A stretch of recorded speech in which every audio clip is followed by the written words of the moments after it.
Shalom saudara terkasih, sangat berbahagia dapat berjumpa dan bersekutu dengan Anda para pendengar. Kejadian 39 ayat 9, bagaimanakah mungkin aku melakukan kejahatan yang besar ini dan berbuat dosa terhadap Allah? Saudara yang terkasih, di masa-masa akhir seperti saat ini, kita harus semakin meningkatkan kualitas kehidupan rohani kita. Jangan pernah main-main dengan ibadah. Jangan pernah main-main dengan pelayanan kita.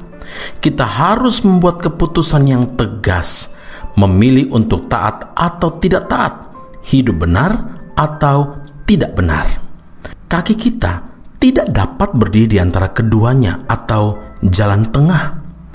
Ini sama artinya dengan berkompromi. Matius 7 ayat 13-14, Tuhan Yesus berkata, "Masuklah melalui pintu yang sesak itu, karena lebarlah pintu dan luaslah jalan yang menuju kepada kebinasaan, dan banyak orang yang masuk melaluinya.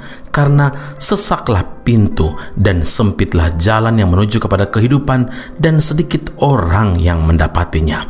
Jelas sekali saudara, dari perkataan Tuhan Yesus, hanya ada dua jalan, yaitu jalan yang sesak dan jalan yang luas. Sekalipun kita sudah memilih jalan kehidupan, yaitu jalan sempit, tetapi Tuhan ingin tahu kesungguhan kita dalam mengiring akan Dia. Karena itu jangan terkejut apabila Tuhan menguji kita, saudara. Seperti Yusuf, meski dia sudah mendapat mimpi dari Tuhan bahwa dia akan menjadi pemimpin di Mesir, tapi dia tidak luput dari ujian. Saat bekerja di rumah Potifar sebagai budak, Yusuf beroleh kasih karunia dari Tuhan, sehingga ia selalu berhasil dalam segala yang dikerjakannya. Sehingga akhirnya ia mendapat kasih dari tuannya itu dan diberi kuasa di rumah Potifar. Sepertinya semua berjalan tanpa masalah. Tetapi sesungguhnya saudara, Yusuf sedang dibentuk karakternya oleh Tuhan secara tahap demi tahap. Yusuf kini telah bertumbuh menjadi seorang pria yang tampan, yang gagah, dengan moral yang teguh dan penyerahan diri penuh kepada Tuhan. Keteguhan moral, penyerahan diri yang penuh kepada Tuhan inilah yang membuat Yusuf berhasil dari ujian ketika istri Potifar merayunya. Walaupun akibatnya dia harus masuk dalam penjara, sekalipun dia tidak bersalah sama sekali. Saudara, sekarang ini pun setiap orang percaya juga diperhadapkan dengan persoalan seperti Yusuf, meski dalam versi yang berbeda. Bagaimana sikap saudara dan saya? Bagaimana sikap kita menghadapi ujian, menghadapi pencobaan-pencobaan?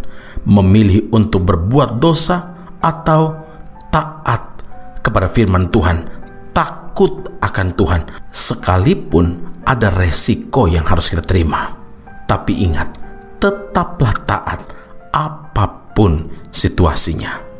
Wahyu 22 ayat yang ke-12, firman Tuhan berkata, "Sesungguhnya aku datang segera dan aku membawa upahku untuk membalaskan kepada setiap orang menurut perbuatannya."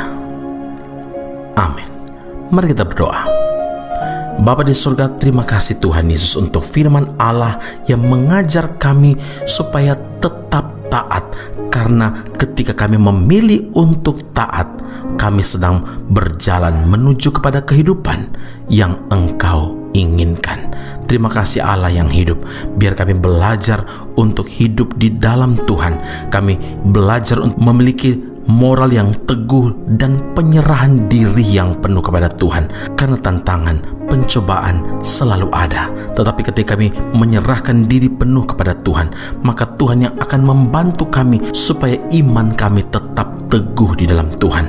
Hidup takut akan Tuhan yang akan membawa kami untuk menikmati setiap upah yang akan Tuhan anugerahkan bagi kami yang setia hingga akhir. Dalam nama Tuhan Yesus kami berdoa dan mengucap syukur kepada Bapa di surga. Haleluya. Amin. Tuhan Yesus memberkati Anda. Sampai jumpa. Keep on growing and never give up.